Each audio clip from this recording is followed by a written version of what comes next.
Welcome to Get Your Bell Rung Pro Wrestling Podcast. I am your host, KG. Tonight, doing a recap, Monday Night Raw, April 13th, 2026, the go-home show for WrestleMania 42. Joining me tonight, CWF, WCW, TWA, and author of Looking Up at Your Lights, Robbie Idol. Robbie, how are you? Good. How you doing, KG? Doing good, man. Man, Monday Night Raw. I think the best way I could describe it, Robbie, forgettable. Really? Last night, I thought forgettable. Absolutely. For a go-home show, look, think about the past couple of weeks. I even said it. Boys, WWE booked themselves in the corner. Guys joining us. WCW Hall of Famer, WWE veteran, the Cooker Bob Cook. Bob, I was just saying last night, man, the best way I can describe for myself Monday Night Raw, forgettable. Absolutely forgettable. If you think about the past couple of weeks, I made the comment that their go-home show maybe should have been 2 weeks ago, because to me, that show was exciting. Last night meant nothing at all. Robbie? I didn't think it was that bad. Bob? I thought it had its moments. I think they were protecting the necessary talent to protect. Could be. But I'm actually hyped for Oba Femi against Brock Lesnar now because of his promo. I thought it was fantastic. That was one of the good things last night. I do agree. 100%. Unfortunately, how we closed out the show, I'm like, what the fuck? And we'll get into it, guys. We opened up with a video package with Roman Reigns addressing CM Punk, call him out, call him a hypocrite, and stating that Punk would tell the truth later in the night. Did we really need this video package, Robbie? No, not really, but, it wasn't a bad video package, though. I mean, if you're well, you know why? You know why it was there? Because they were going like this. They were going, holy shit, we pay that guy that much to make videos? Fucking tell him to make a video. Jesus Christ, what are we paying him for? Oh, sorry. Yep. Well, we actually really started the show with Triple H's music, as him and Adam Pearce are in the ring to present the first person to sign the contract between Brock Lesnar and Oba Femi. It was what it was. I mean, Heyman stated that Oba Femi was stepping into an extinction event. Lesnar signed the contract and said you won't even know his name after this weekend because, of course, the crowd. Oba's over. They're chanting his name Oba. Bob, here's the question that went through my mind, my head last night. I enjoy Oba Femi, I do, but is he over because of his talent, or is he over because of marketing? And what I mean by that is the name, chanting the name Oba is so catchy, it's so easy that the fans latched onto that. So is it again marketing he's over, or no, he's that damn good. He's won the fans over. No, yeah, I think for Christ's sakes, these dogs don't have any respect for a podcast. Hey, neither does anyone else. So anyways, I almost had a feeling they were piping in a little bit of that over, really? like the Goldberg, right? And then the people get into it and they go, "Oh, we're supposed to play along." Okay, we're sheep. Robbie, same question, man. Is Oba Femi that over, or is it because look, catchy name, catchy entrance? Yeah, I mean, kind of catchy because you look at your basement dwellers. I mean, I can see it. Like, you saw like guys holding their kids doing it, and I understand, okay, because your kid's kind of thinking it's cool. You're with your kid, but you see this 40-year-old basement dweller doing it and stuff. Like imitating his wife and stuff. And you're like, All right, dude, you're 40 years old and you wonder why you can't get a date, you know? Well, look, fans, with all due respect, wrestling fans are great. Please subscribe to the podcast. But let me say this. If you're going to imitate... Let me write that down. Wrestling fans are great. If you're going to imitate Oba Femi and his walk, his entrance, and you're going to take your shirt off, man, to do so, for the love of God, if you have fucking a chest that drags to the ground, in other words, you have man tits, don't do it. And don't video yourself doing it. You look fucking dumb. Robbie has a point. Well, it's no worse than football fans being half naked in the middle of the winter, painted up like their favorite team's colors, with their flab hanging over. And I'm talking about their wives. But get that. We love our fans on this podcast, guys. Please subscribe. Segment number 2: Lyra Vaquer versus Charlotte Flair. It was an okay match. I mean, I'm not going to be overly picky. Charlotte Flair won via pinfall. Bayley interfered by tripping Charlotte during an O'Connor roll. Viral run, right. With Valkyria then pinning Charlotte Flair. Again, it was an okay match, but because it was a go-home show, this just didn't get me excited about what's coming up with these teams at WrestleMania, Bob. No, because I don't even know who's teaming against who, but I didn't mind the match because I happen to like Lyra. And superficial Bob always trumps everything else. Well, again, the match wasn't bad. Again, the match was a decent match. It was okay. Wilson says NFL has gotten crazier and crazier. You're right. Again, the match wasn't bad. It's just because it was a go-home show, my expectations, it's always higher. Robbie? It was okay, but like you've said in the past, and I have to agree with you after watching last night, Charlotte just looks off being part of a tag team. Now she had the single match, and there were parts that just missed. She took, like when she was climbing up to go do the moonsault, and if that was on purpose, like to do, and Lyra pulled her off the ropes, she just took so much time getting up to the, to try to get to the top rope and stuff. She just seems a step slower. Well, she's 40 years old. Yeah, but still, I think she's been in a tag team too long. I think because she's been in that tag team that her singles matches, she's kind of phoning in. I really do. But think you're 60-something, Bob, and you're off a little bit.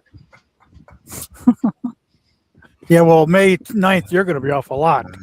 Gentlemen, as I was just saying to Robbie before we went on air, you guys both agreed to say remain professional during this podcast. We're getting paid now, finally? That's what professional normally means. You are getting paid. I'm taking you out to dinner. That's a good point. Guys, backstage confrontation. Basically, it was regenerated from SmackDown. Same thing, just different face. Solo Sikoa and the MFTs confront, instead of it being on Friday night, it was Fatu. No, different face. It was LA Knight and the Usos, but it was the same fucking thing as far as I'm concerned. Almost the same thing. It's like porn. Kind of. It's on loop. It's on loop. Robbie, did this excite you? Like, yes, we're going to get this match tonight. No, but I do. I mean, I like Solo, but JC's okay out of that. The other two guys, they're just average, I think. Hate to say that, but as far as workers and stuff, and you don't really even see the tall guy work that much. Right. And the other guy, he's just average. So, no, it didn't. And I mean, the funniest part of that whole thing was LA Knight's promo. Yeah. So What's up, Terry? Yep, Terry says, hey, guys, Wilson says they can't give them too much before the big show. Got to have somewhere to go. The problem was they weren't even giving a fucking appetizer. Nothing, in my opinion, last night. Now, Bob, really, my niece took us to Hooters the other night, and I at least got mozzarella sticks before the wings came. Right. Hey, if you plan on being involved in May 9th, you don't need no mozzarella sticks. Jesus. I don't need to get in shape to throw a couple of these upside your head. Yeah, you need to be in shape when I smack the shit out of you with that kendo stick. Well, at least I'll sell it. It's going to be one of those shows tonight. Bob, the question I have is, was this lazy booking? Again, they just took the segment from Friday night, inserted SmackDown on to Monday Night Raw, just kind of changed up the players a little bit. You know, instead of being Fatu, it was the Usos. Almost the same thing Solo told the Usos that you're in the basement. You're an embarrassment every time we see you. Or no, this was good TV. You know, the one thing I'd like to know is Dominic Mysterio and the Usos having some kind of competition to see who could look the dumbest with adding more tattoos? Good Lord, that neck tattoo on Dominic, it rivals the most ignorant action by an adult human being probably in decades. Why the company allows that? I wouldn't want that guy representing me. Come on. No, well, nothing wrong with tattoos. You see, now you're making me side with Robbie, and I don't like that because, But if it makes you look like a complete idiot. Yeah, I mean, Harley Race had a couple of tattoos on his arm, but he didn't have them on his face, on his neck, and come on. Yeah, I mean, I'm not a neck tattoo guy. I mean, I have tattoos on my legs and my arms, but what? To each their own. Yeah, I got tattoos. I have tattoos. Liv Morgan, guys, this was the best segment, in my opinion, of the night. 100%. Jordan interview with Kathy Kelly. Women's World Champion Stephanie Vaquer was attacked by Liv Morgan. A brawl broke out. Even Kathy took a bump last night. I'm like, holy shit. Look at Kathy Kelly go. The chaos required medical attention because of how crazy it got. Look, Liv Morgan deserves an award for last night because not only did she look absolutely brutal, she looked like she lost her ever-living fucking mind last night. I liked it a lot, Bob. Yeah, it was good. She probably was a little channeling how she felt when that giant golf ball-sized bump showed up on her forehead seconds after she was attacked last week. Robbie, do you agree? As far as I'm concerned, the best segment of the night. Oh, yeah, between matches, anything. Yeah, this was it last night. She looked like she kind of looked like a crackhead strung out. Just the way she went off and everything, like a stripper, like on crack, strung out. Like a stripper named Cinnamon? But no, it was a good segment. And I'll tell you what, this, like WrestleMania coming up, out of all the matches, this is really the only match I really have an interest in. Because if you watch a lot of these segments, it looks like a shoot. And if you go back and watch it, if you missed it last night, Stephanie came back and drilled her ass at the end with that shot. Wait a minute. What'd you say? Oh, no, go ahead. Drilled her at the end to knock Liv out of the thing. Kind of like what I'll do to you if you stick your nose in on May 9th. Whoa, you're going to drill Bob Cook? Oh, dude, that just sounds weird to me. Oh, okay. One of these. If you watch that punch, though, that she threw at Liv at the end. Yeah. Put her out of the ring, that looks stiff. Look, since I'm going to be honest, not a Stephanie fan, right? I'm not even much of a Liv Morgan fan. I'm just being completely honest. They both have won me over. They both have me invested in this because they have been so great during this entire feud. Right now, Liv Morgan has, Bob, correct me if I'm wrong because you're the master of it. Liv Morgan has the best punch in the business right now between the women in the women's division. She's definitely better than Roxanne Perez, your girl that does this here, or who was it? That horrible punching her arm from AEW. Oh, that was awesome, wasn't it? Oh, terrible. Jamie Hayter, was that the one? Jamie Hayter. Yes, Jamie Hayter hates her forearm. Brutal. She was beating the shit out of it. Bob, would you agree that right now, Liv Morgan, at least during this feud, has that best punch in the women's division? As long as she's not really hitting her, we don't know. Are they telling them, hey, guys, let it go. Make people believe. You got to lay it in, lay it in. I always hated that mentality. Like, you'd sit in a dressing room and they'd say, hey, if you guys go outside the ring, really lay it in so that, you're close to the people. No, if you know how to work, you don't got to really lay it in. If you're 10 feet from somebody or 2 foot from somebody, learn how to work. Well, I tell you, maybe Liv really is beating the shit out of Stephanie because, again, the way she pushed her into Roxanne Perez, that looked like Stephanie had a receipt that she wanted payment on. That was, nonetheless, the good news is I was so happy to see Liv Morgan because it's been out there that the doctors weren't releasing her just yet. She was on the concussion protocol, and I was concerned. Not just because of the match WrestleMania, but she's one of the top talents, and WWE does not need to lose anybody else. Plus, who wants a superstar hurt? We don't want to see that. But again, by far the best segment of the night. Bob, do you agree, or was there something better that we witnessed later on? No, I agree. It was good. Very believable. Yes. It helped that the residuals from last week with her eyes and stuff probably were legitimately screwed up from that bump, like a broken nose or whatever. But now I'm not gonna lie, and I don't know where this was at placement wise, and I'm gonna bring it up now though. Liv Morgan, I was disappointed a little bit because they broke out a video and what I call the Temu version of Britney Spears is what it looked like. It looked like Britney Spears, maybe, who lost all of her talent. Liv Morgan, look, again, you've won me over. You've won me over, Liv Morgan.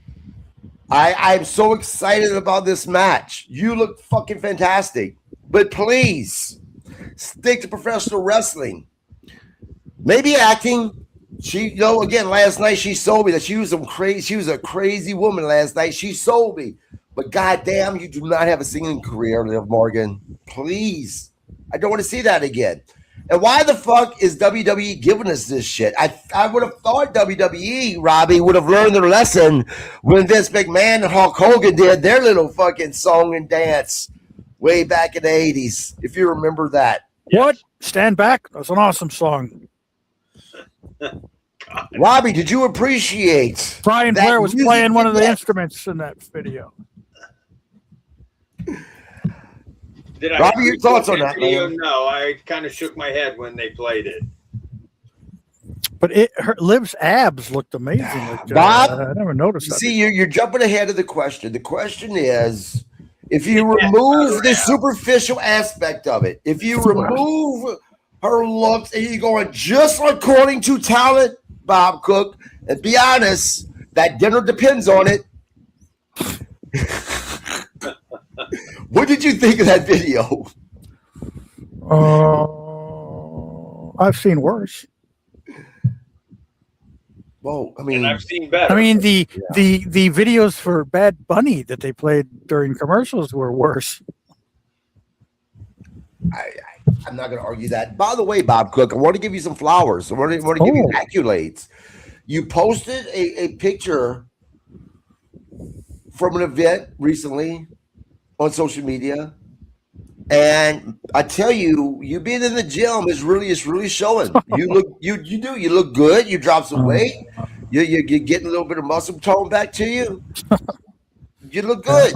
That's what the Mountain Dew does for you. No.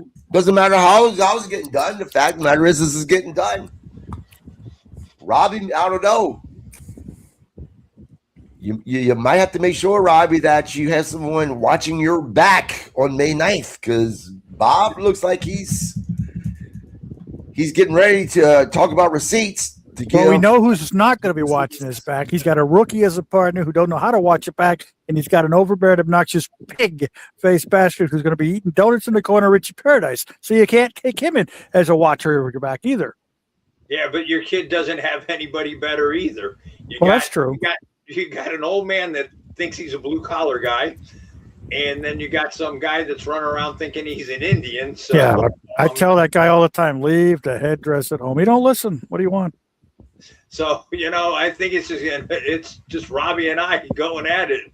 Yeah. You just have to watch out that your dumb ass don't try to get involved. Speaking of your son, Bob, my wife was watching the interview that we did. Guys, by the way, if you're a little bit lost, we're talking about May 9th. They're Robbie Idol here, Bob Cook have issues. There's been a lot of issues for the past 13 years. We've had issues for 40 years. You have no idea the back and forth I had to go through with both of them appearing on the podcast on a regular basis on Tuesday nights. They promised they would remain professional, but nonetheless, there's an interview on my page with Robert Cook, Bob's son, and Bob Cook that breaks down really kind of everything that's been happening over the 13 years. My wife seen that, Bob, and she was like, holy shit. Bob Cook can maybe deny a lot of things, but one thing he cannot deny is your son, because you guys look exactly alike, according to the wife. Well, I don't know if that's a good thing, but well, this is a reenactment from 40 years ago. Hello? Yeah, I know it's you, Rick Ryder. What do you want? That big, tall, goofy-looking kid in the gym you want to train to be a wrestler? What's his name? Boisclair? That's a stupid name. He wants to call himself what? Robbie Idol? He's a bum. That was 40 years ago. And guys, if you don't believe me, actually, if you buy Robbie's book called Looking Up at the Light, Robbie talks a little bit about the issues that he had with Bob Cook, even way back when. Guys, let's get back to Monday Night Raw. But he includes that one story when we beat up that DJ. That was so much fun. Well, you know what? Sometimes the enemy of my enemy is my friend. Man. Yes. Got that from Tulsa King a couple seasons ago. Yes. I know that's been said before, but anyways. Segment 5, Iyo Sky's interview.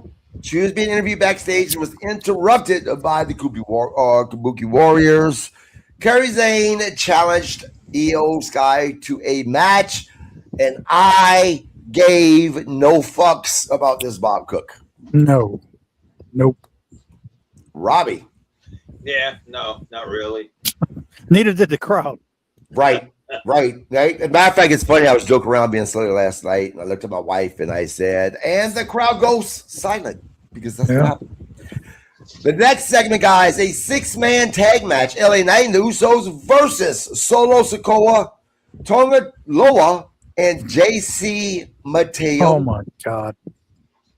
Guys, this was absolutely 100% not the match of the night, in my opinion. No. It was entertaining. Don't get me wrong. You know me. I'm not a professional wrestler, so I will never shit on the talent. I don't have the right to. But as a fan, I'm not going to say that I was all that much invested into this match. Bob, your thoughts on the match, the results?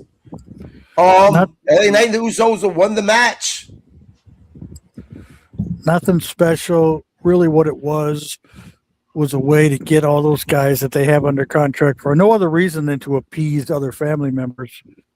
And that's the truth. I don't care what they say. And I'm not wishing ill on anybody to lose their job, but why the fuck would a guy like Jeff Cobbs get a job in the big-time federation? Because he hasn't done shit. And if you tell me that's what he's being told to do to look like shit, well, then that company's doomed. Nobody's telling, hey, Jeff, come here. You're going to be in front of the national world now because we're on Netflix, kid. Don't fuck it up. And guess what? He's a lazy fat fuck. Wow. And go ahead. He'll beat me up if he loses a job. But I'm old. I'll sue him. He's got some money. Terry Zeller says it was a train wreck. Now, Robbie, there's a lot of people that would completely disagree with Bob. JT Mateo,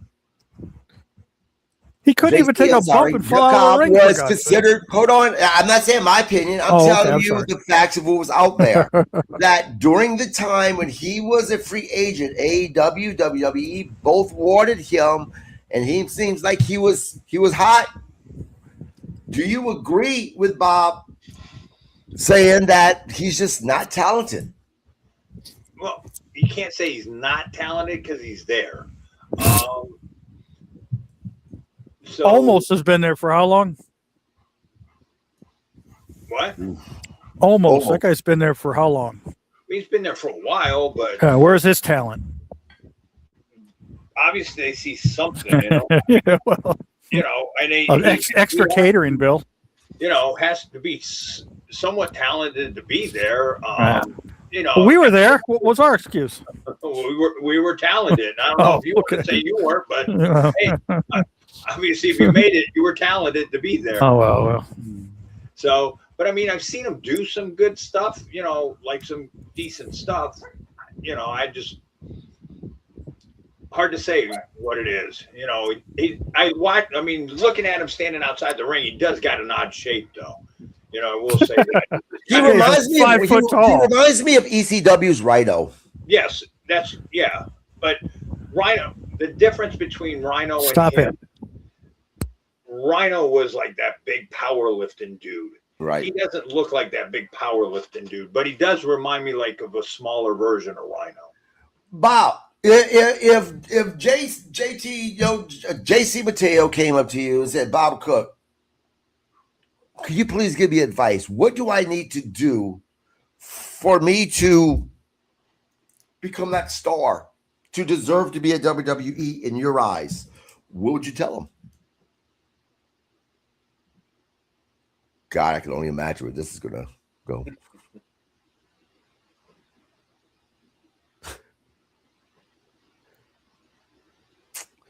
Now, I have a feeling that there's nothing wrong with the sound, that Bob Cook is not speaking loudly. Bob, we can hear you. Maybe something is wrong with the sound. Is my mic on?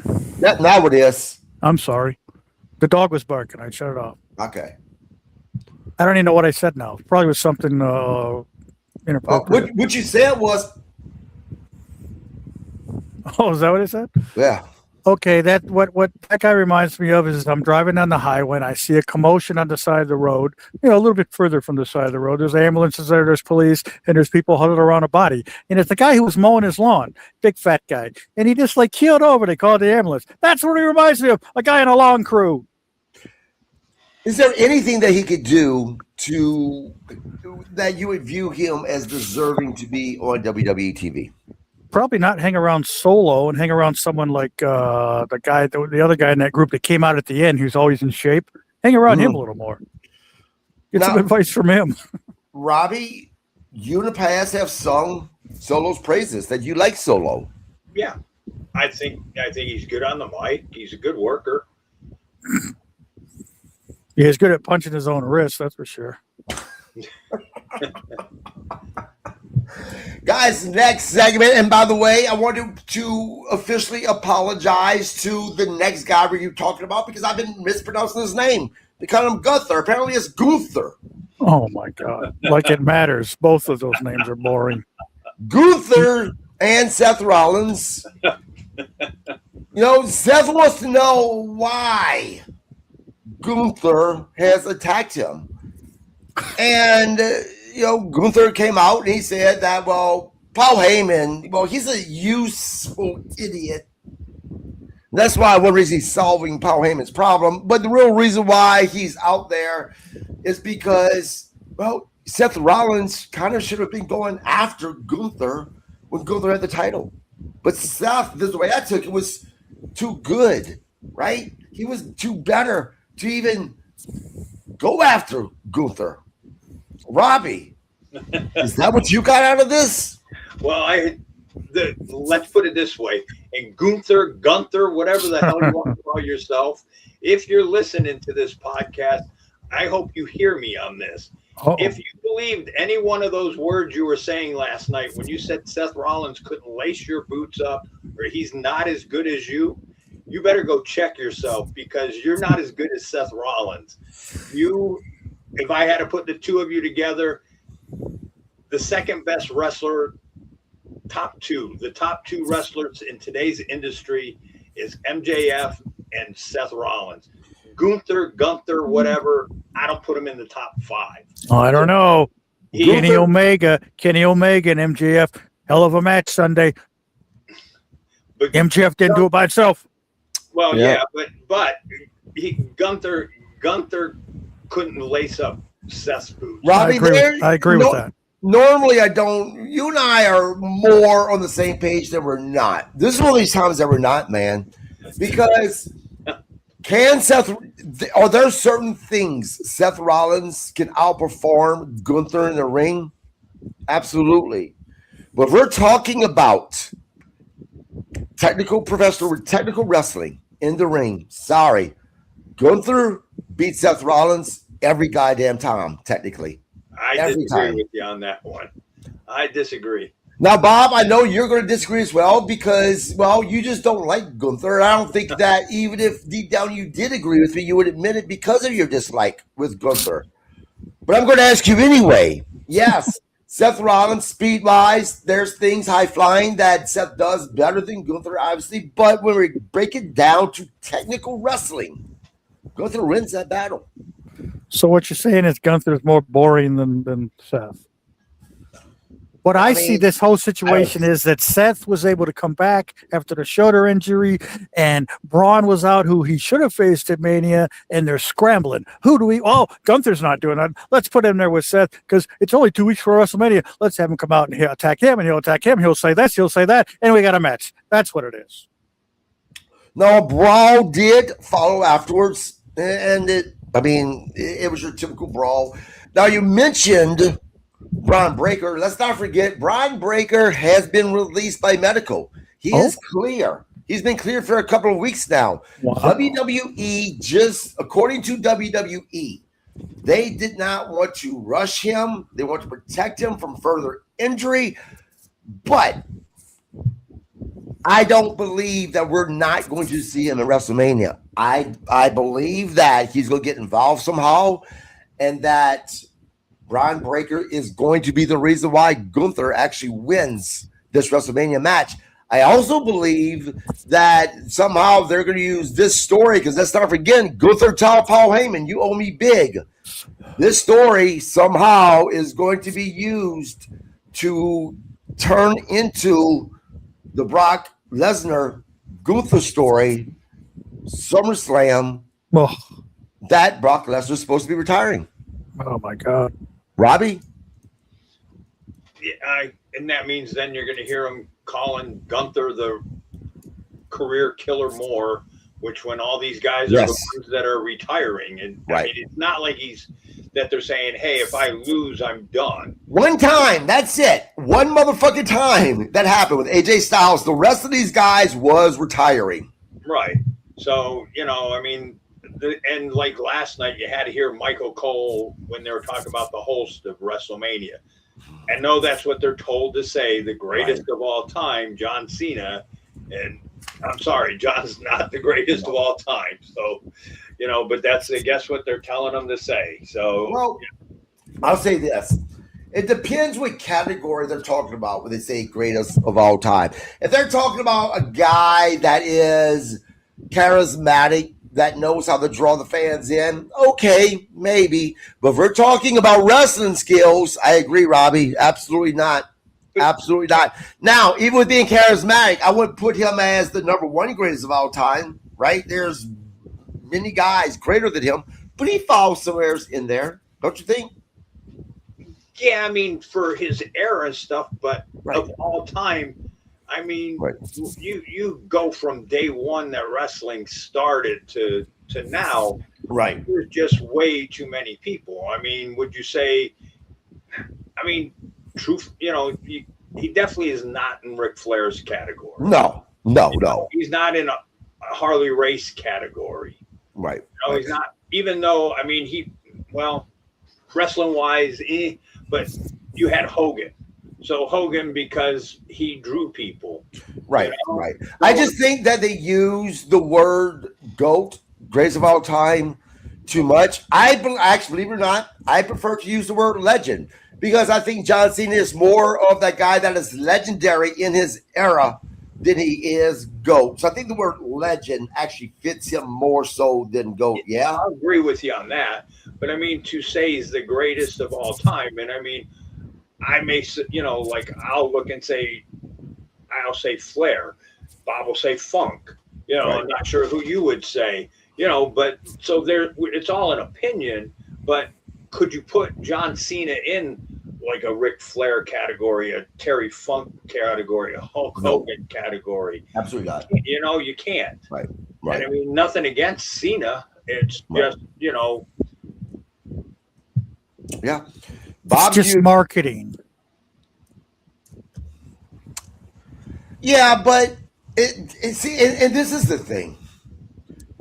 If we're talking about another sport like football, it's easy to pull those stats to prove one's argument. But unfortunately, with professional wrestling, actually, I'm not going to even say unfortunate. It is just with professional wrestling, it's all about perspective. It really, really is. Because again, some may argue, well, I'm talking about, as far as these criterias, why we call someone a GOAT versus these criterias. What I look for in professional wrestling maybe because something completely different than what you look for. But sake of argument, Robbie, I do agree with you. Bob, agree, disagree? What? That Cena's a GOAT? Well, just as far as, what cool people call GOAT these days. He's up there. He's up there. He's up there. For everything he's done, especially, even the Make-A-Wish stuff, that all falls into the category. Hulk was good at that stuff too. Right. Right. Speaking of, you guys looking forward to that documentary? It's going to be 3 parts. I think 3 parts. Yes, very much. Yes, I am too. Robbie? Yes. Yeah, absolutely, guys. Next, backstage. 4 parts. Is it 4 parts? That's what I heard. I don't know. Dominic Mysterio, who I know is Bob Cook's favorite guy. Love it. He complains, Adam Pearce, about being forced to face the demon, Finn Balor, because when he agreed to this, he only agreed to fight Finn Balor because Finn had told him the demon was dead. But, of course, now, I guess the demon's been resurrected. And if I remember correctly, it's been 3 years. I think the demon is undefeated. Bob, are you looking forward to this match having the demon back? No. I'm looking forward to the entrance because I always liked the entrance. I thought that was cool. You'll have 40,000 plus, Right. You know what my problem with the demon is, Robbie? That it takes him 3 hours to be painted up. Well, besides that. Well, that's his problem. Besides the entrance, if you watch Finn Balor wrestle as Finn Balor and Finn Balor wrestle as the demon, there's really not a whole lot of difference. Don't you think it would be better if he was able to change up his style? Yeah, it would fit, to fit the character more. Right, because why is the demon so special? Why is he so undefeated? If you wrestle just like Finn Balor, who's been beaten lots of times, why is the demon so special that he's undefeated? No, I totally agree. Because he'll sell more merchandise. Guys, next we actually go back to the ring. Kairi Sane versus Iyo Sky. Sane defeats Iyo via pinfall. Asuka, Rhea Ripley, and Jade Cargill all interfered during the match. Guys, there's a spot in the match, and once again, it involved the suicide dive that Iyo Sky did, and it looked like she was going to eat it again. It really did. My heart stopped for this young lady because that's such a dangerous move. I think it's one of the most dangerous moves right now in professional wrestling. And the last thing I want to happen is to see Iyo fall on top of her head again. Bob, your thoughts on this match? And again, did this add to your excitement for Jade versus Rhea Ripley? No. I agree. was just, I don't know, it was just a way to get them all out there. Yep. That's exactly what it was, Robbie. Yeah, no, it didn't excite me for the match. But yeah, that spot again, like 2 weeks in a row with Iyo, you just, you hate to see anything happen to her, just because you see, everything you hear about her, everybody likes her. She's like, a real good person backstage and everything. And I enjoy seeing her work. So, and plus you just don't want to ever see anybody get hurt. Right. Guys, we now go to Oba Femi in the contract signing. This was obviously the best promo of the night. This was probably the only segment of the night that, besides, actually, this was one of the two segments of the night that got me even more drawn in to WrestleMania. I'm talking about Oba Femi versus Brock Lesnar. Oba Femi appeared later in the show for the contract signing. Paul Heyman showed up. He said that he was impressive, but not Brock Lesnar, and would be entering again into the extension event WrestleMania. Heyman said Femi was a headline waiting to be humbled. Paul Heyman also said once this is all and done, and once Oba has been conquered, his door will be always open to Oba. Oba responded and said that Lesnar was yesterday's news, basically, and that he was going to end the Beast legacy, and basically told Paul Heyman to fuck off. And then he signed the contract. Robbie, your thoughts on this segment? It was good. I mean, I'd give it the second best of the night. Liv and Steph are the best. That takes number one spot. This was number two. The thing that I was impressed with, because I guess maybe I didn't pay a lot of attention to Oba Femi in NXT or whatever, but on his promo, he was good on the mic. Like, if you start putting him over and everything, he doesn't need a mouthpiece. Right. Bob, I know you said earlier that Oba Femi cutting this promo really made you excited for this Brock Lesnar's match. Now, where you disagreed, I think, with both Robbie and I, is you think that Brock Lesnar should actually go over, right? Well, I don't know if he should go over, but I wouldn't get upset if he did. It was, I don't know the answers. What am I, some kind of genius? They don't even know the answer. They probably don't even really know what they're going to do until Sunday. And they're still going to have a mic in or a earpiece in the ref's mouth or ear and say, hey, we changed it up. Let Brock go over. Yep. Now, this match is announced to be the first match on Sunday. And a lot of people are taking issue with it. A lot of so-called fans. I don't get what these fans are watching. It's like they haven't figured out yet that the first match is almost as important as the main event, Robbie. Yes. Sets the tone for the evening. Right. Yep. Yeah. Right. I don't know. And if you're gonna put Brock over, you have to do it in a certain way, or that you don't make Oba look weak. See, and that's my problem. Is I think if Brock goes over, you're going to make Oba look weak, because technically, this is going to be his first real match that he's had. He's had matches with smaller guys that he's ran through, but he's not had a match with anybody that meant anything, that could, give offense. And I think him losing would make him look weak. Go ahead, Robbie. Yeah, I mean, the way for Brock to go over, have some kind of outside interference or something, at least try to keep them both strong. Yeah, but at this stage, who the hell would run to? Well, I guess you could always use division because division. So I mean, yeah. You could even have Paul Heyman. Heyman's out there somehow. Have him get involved somehow to cost the match. Yeah, Bob, you don't think Oba Femi losing his very first match that has really, a real match? You don't think that would make him look weak? All depends on how they do it and what they do afterwards. Right. You can end it with a double DQ. That's true too. Although WrestleMania, I don't think anyone wants to see that. Yeah, but who cares what they want to see? I mean, you to try to keep, them both over. Right. Right. Next, we go to Danhausen. We see Adam Pearce on the phone. I guess supposedly with Cena. Danhausen is the man to speak to him. Pearce is like, no, and kind of dismisses him. Danhausen has jumped the shark. Yes, I agree. I'm already over him, Robbie.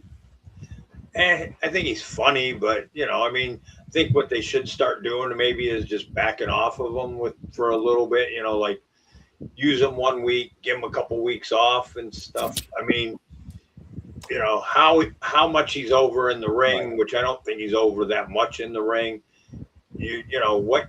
Hopefully, they when they went out and signed him, it wasn't like stupid money. Oh no, I do kind of agree. We've seen him way too much because he's there for Raw, he's there for SmackDown. Yeah, SmackDown. The curse thing can only go for so It's long. the same thing. It's the same thing. That crap on SmackDown was embarrassing as all hell. Yes, I agree. That's the reason people who tune in accidentally think wrestling is a joke. Yep, you're preaching to the choir is what I've been saying forever. And he looks like shit. He's got all the free time in the world as far as you don't have to be on the road. He's not working. He's not working in the ring every night. Get in shape, for God's sakes. What's he weigh? 150 pounds? If that. I met him once. He's like 5'6" or something. He's not very tall. Yep. Next tag match: Dragon Lee and Javon Evans defeats Rusev and JD McDonough. Now, the post-match attack, man, they made Rusev look strong because he pretty much killed everybody, including Rey Mysterio, including Penta. He was left standing strong, which tells me one thing. He is not winning on WrestleMania. Bob, your thoughts on this match and Rusev basically running over everybody afterwards? Want me to be completely honest? 100%. I fast forwarded through the whole thing. Robbie? Yeah, you definitely tell that to me, he's out of place in this match in Mania, and you put him in probably just to put him in, and whoever out of creative or whatever went, well, let's see what match we can put him in. Makes no sense why you put him in that match. Because you're not going to really see him doing something stupid off the ladder. He's just too big to be doing something stupid off the ladder. But he's not like a Brian Cage or somebody like that you could have put in a match like that. He just doesn't have that. He's not that high flying guy. He's just that guy that tries to run through people. Yeah. So I have a feeling they may take him out early in that match. Bob, let's talk about Javon Evans for a moment. There's a lot of people who are saying that Javon Evans just gets it because of something he recently said.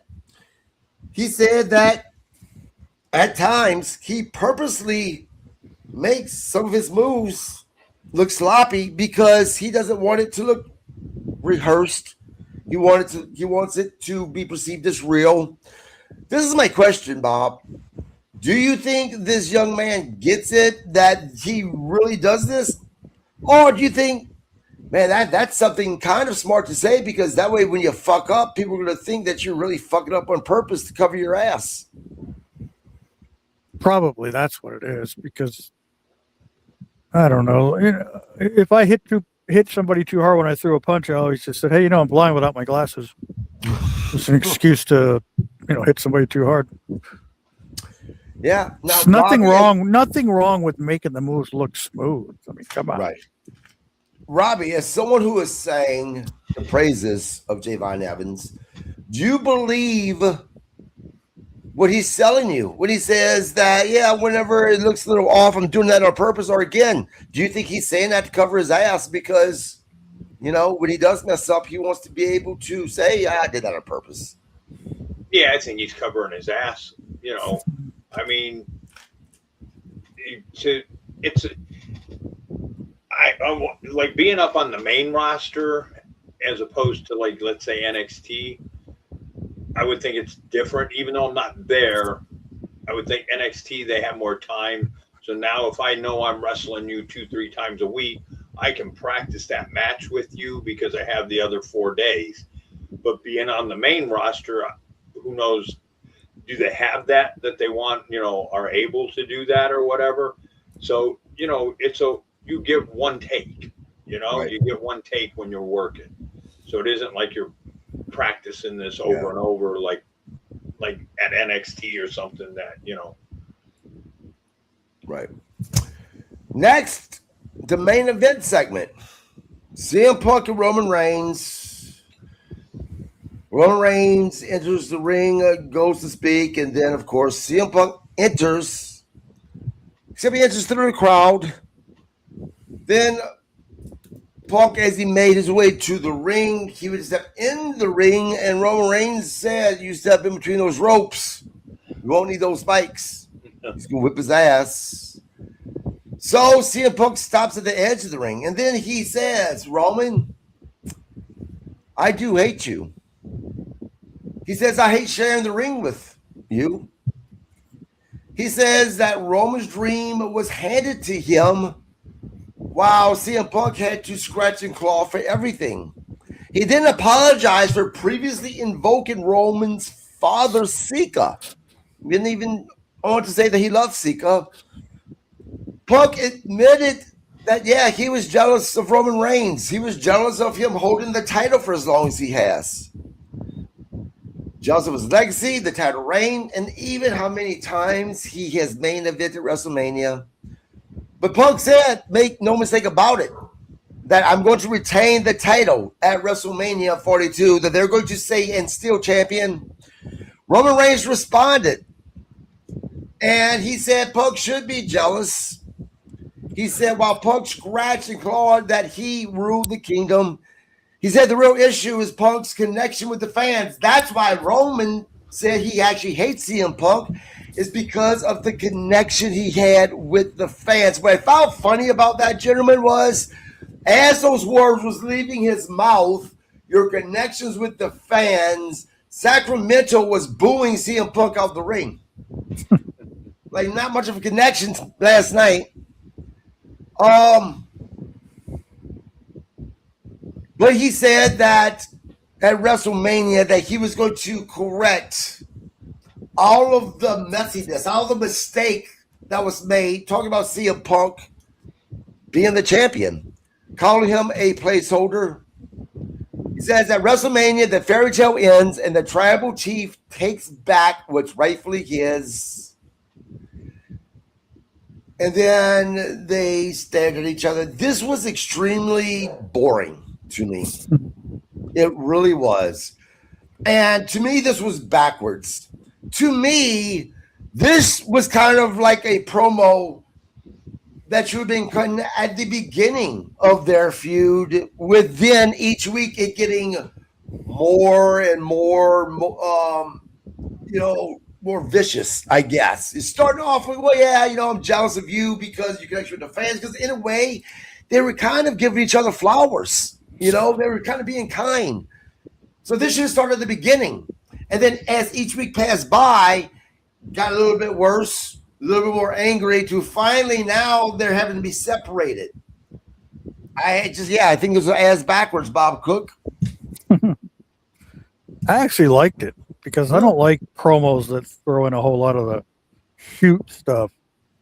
I don't know. I just thought it was less personal, more direct to the point of what the storyline's trying to get across. But I hate all that personal stuff that you actually know is real, where they throw it in there for shock. Right. And I get that, but this is the thing. Being that that's what we've already seen, we know they did this, being that we know that this is what they were going to go, where they were going to go to, Don't you agree then if they were going to do that anyway, they should have started here instead of starting all the way over there at the top with all that crap that they were doing in the beginning? No, because I don't think most fans are actually like me, and they don't think, they're not going, 3 weeks ago they said this. Now they're saying that. I don't know. They're just going, oh, look what they said this week. What they say last week? I don't know, but look what they just said. Robbie. I agree with you. You probably should have, but I actually liked it. I thought it was good between the two of them. And I think part of it is like what Bob has said in the beginning. You're just trying to protect your investment that nothing happens to them before this. So I think that's why they didn't let them go hands-on this time. And you did what you did. Right. I mean, but I didn't mind it. I didn't think it was that bad. Now, do you guys think that we're going to see much of the same on SmackDown? Yep. Yeah. Well, yep, but I think worse. You're going to have a long, drawn-out Pat McAfee promo. Yes. Dear God, and if it happens... The entire show should be Pat McAfee. I can do without Pat McAfee. But maybe the night before he'll get arrested for pissing in public again there. They'll arrest him, and this time he doesn't bond out for a while. Overall, I would give SmackDown. Look, if this was a regular Raw and it wasn't a go-home show, I probably would have given it a solid B. But because it was a go-home show, C- is what I'm giving it. Robbie? Some of the promos saved it and stuff. I think you kind of knew, okay, it's the go-home show, so you're not going to see a lot. You're going to get more promos. I give it a B-. Bob? C. Yeah. That's it. The C. Yeah, and again, guys, go-home show for WrestleMania 42. Are you guys excited to watch it? That's the big question. There's I don't know. It's going to be interesting because, like you said, look, 40,000 fans is still 40,000 fans. AEW would cream on themselves if they can do 40,000 fans on a regular basis. They really would. But being that it is WWE, 40,000 fans compared to last year, I think it was 73,000 on both nights, 72,000, something like that. I don't know. Something I wanted to do, and I know this is Bob Cook's least favorite thing to do, is I wanted to do predictions for the Raw side, at least. Go for it. Sure. Let me pull up WrestleMania card. Let's see.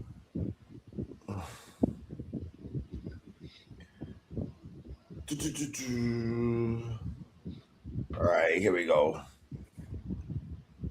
Now it seems like a lot of Raw matches could be on Sunday. So let's talk about. This is going to be Saturday night. We'll start with supposedly the main event, actually, because that's how they have it on here. Actually, you know what? We're not. Let's see. Let's start with the Saturday night 6-man tag team match. Logan Paul, Austin Theory, and Iyo Sky versus the Usos and LA Knight. I think that Logan Paul and Austin Theory and Iyo Sky is going to take this one, Bob. What about you? I agree. Yep. Robbie? I agree. Yep. Then which we didn't even talk about this, but I don't think they really did much except show the video package. Talk about AJ Lee and Becky Lynch. Yeah, they showed a video. Yeah, that was about it. I think Becky Lynch is taking this only because I don't think that AJ Lee has long-term plans with staying with WWE. That this, I think, was something just to add to the card for WrestleMania. Robbie? I think, Becky Lynch. I agree, Becky Lynch. Bob? I say AJ, just be different. Okay. One of the matches I'm looking forward to, Women's World Champion match. Stephanie Vaquer versus Liv Morgan. I think that Liv Morgan's taking the belt. Bob? Yes, I agree. Robbie? I'm going to disagree. Wow, really? Yeah. Okay. Why? I think she keeps it. So you may see it. Hard to say why. I mean, either Raquel or Roxanne or cost Liv the match or something. Seth Rollins versus Gunther. I think Gunther's taking this with outside interference with Brian Breaker interfering in the match. Robbie? I'm gonna give you two answers. If there's outside interference, it's Gunther. If no outside interference, Seth. What about you, Bob? I can't believe I'm going to agree with Robbie Idol. That is your Saturday night matches. What about isn't what you? Oh wait, the Demon Finn Balor versus. I'm sorry, the way they have it written two here. more matches. What about The Cody Demon- and Randy? Yeah, we're gonna get there. It's the way they have it written. They have some things in bold and other things is not.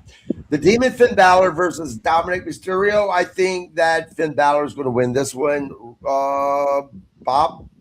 Yes, definitely. Is it for the championship? Is it some kind of championship match? Nope. Oh, okay. Never mind. Yeah, but Finn, I still give it to Finn. Okay. We're going to do And it should be Cody and Randy, right? Saturday night. Yes, Cody Rhodes and Randy Orton with Pat McAfee. I think they're going to keep it on Cody. Robbie? Yeah, I think they're going to keep it on Cody. Bob? No, I think Randy's going to win. Do There's you? so much speculation that Vince is coming back, which I don't see for nothing. Why would people get excited that Don Knox comes back? That's what he looks like now, Don Knox. Yeah, that's actually. Guys, probably the least match I'm looking forward to. Nia Jax, Last Legend versus Charlotte Flair, and Alexa Bliss versus Billy and Lyra Cara versus the Bella Twins for the belt. I think they could put on the Bella Twins. I wouldn't have a problem with that. Robbie? Yeah, I kind of think that's where they're leaning. If who hurt their ankle, Nikki. Yeah. If Nikki comes back, then yeah, I think they'll put it on the Bellas. Yep. If not, I think you may see it either change hands and go to Bailey and Lyra. Penta versus Javon Evans versus actually, I think that's Sunday matches card. So yeah, that's it for Saturday. Now, after talking about the matches with the predictions, those are the matches. Are you guys excited about Saturday night? Does this make you think, man, great matches? I can't miss this Saturday night, Robbie. To be truthful with you, out of all those matches, the one I'm looking forward the most is Stephanie and Liv. Yeah. Bob? I think Randy and Cody will be really good. Probably a lot of twists and turns, Yeah, what's the chatter right now regarding Cody and Randy is, they were saying because of the history between the two, there was already enough there that you didn't have to interject Pat McAfee. And, people are saying that they believe Pat McAfee has completely taken away from that match. Do you agree with that, Bob? No. No? I think it's another one of those things where you got a guy like McAfee who has his own little following outside of wrestling for whatever reason, and you throw things against the wall and see what sticks. They offered him a deal, he took it, they ran with it.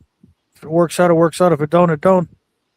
It's just they tried something, and if it works, it works. You know what I'm saying? Right. What about you, Robbie? No, McAfee doesn't make me want to see the match. I mean, to be truthful, if I'm being truthful, it makes me less wanting to watch the match. Right. Well, that's what he said if you were paying attention. Listen here. So, but I think this is part more so than WWE, TKO interfering and saying, let's bring our boy in here, McAfee, and see how much more we can fuck things up. That because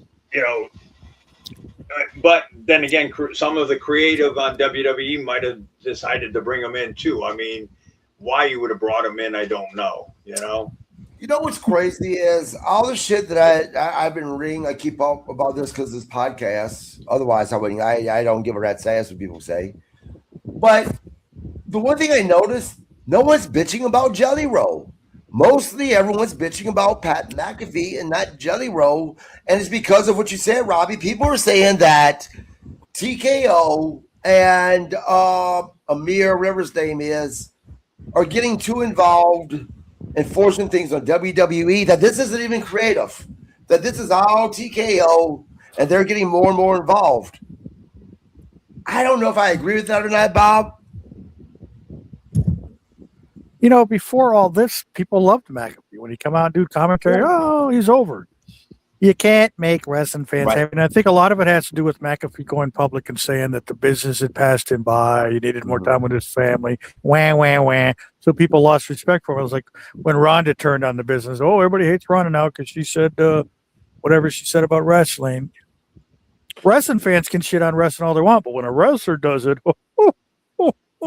Yeah, that. Yeah, but here's the difference, though. But I like Ronda. I know that. Maybe the other way around. If she wasn't good looking and she said the things she said, you would have been pissing all over her. I would certainly. Just see, there you go. So, but for a wrestler, it would be like, for them to come out and fans are fans. I mean, they pay your salary, whatever. I guess they think they have the right to say whatever they want.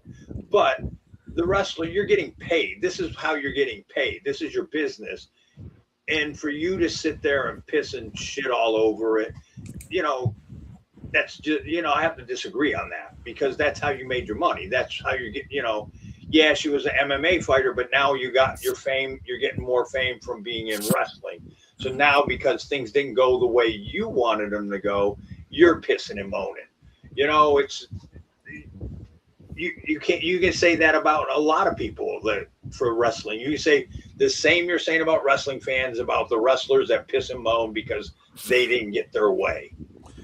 I will say this about them bringing Ronda Rousey back in AEW, or bringing her to AEW. Why? I'm going to say why. Because we've not seen anything at all whatsoever since what happened at the pay-per-view before last, right? So it's like, was this a one-off? And if so, what's the purpose? Because it didn't really do anything. Why would you bring someone back just because? You know what that makes me think of? This makes me wonder, was this Paul Russo saying, offer Ronda Rousey some money to do a one-off just to piss off WWE? Well, she said herself it was an FU to TKO, but at the same time, her best friend is Maria Shafir. The show is in her home area, right? California, if I remember right. Right. So it's like, hey, I'm going to come by. I'm here. Let's do it. Whatever. Who knows? Yeah, but it got a lot of talk. Yeah, but that's if you were going to do something like that, at least to maybe even put more people in the seats, you might have announced her. Well, it's not even that. Already. It's to me, if you really want to make it more interesting, at least use her, build a storyline until, Dynasty. There should have been something with her at Dynasty, and then that's fine if she wants to be done. And I'm not saying using her every week. She has her own thing, but once or twice just for a match at Dynasty instead of just, and that's it. I don't know. Don't get it. Well, she's got a real fight coming up May. Yeah. When is that? Like May 15th or May somewhere around there. I don't know. Yeah. Yeah, I want to see that. I think I'm going to watch that. What? Yeah. You think she's going to lose? I am. Bite your tongue. I do. Maybe I'm wrong. We'll see. Guys, that wraps up the go home show for WrestleMania 42, Monday Night Raw, April 13th, 2026. I gave it a C minus. Robbie Idol gave it a B minus, right? Yes, B minus. Yep. Bob Cook gave it a C. Guys, we will I'll be give it a back. C plus because of C plus. Lyra's butt. We will C plus Lyra's butt. We will be Yep. back Thursday to talk about AEW Dynamite. Don't forget, we will not be on Friday because of the Hall of Fame, but Saturday and Sunday after WrestleMania, about 15 minutes, 30 minutes after WrestleMania, we will be going live to talk about each night of WrestleMania, find out what we thought about it. You know, I know that it may not look much on paper. Was it much better than what fans thought it was going to be? Don't know. Find out. Participate in the conversation. Let us know what you think about it. We don't charge Super Chat here. We want our fans to be involved. Until then, guys, have a great week. Good night, gentlemen. See ya. Goodbye.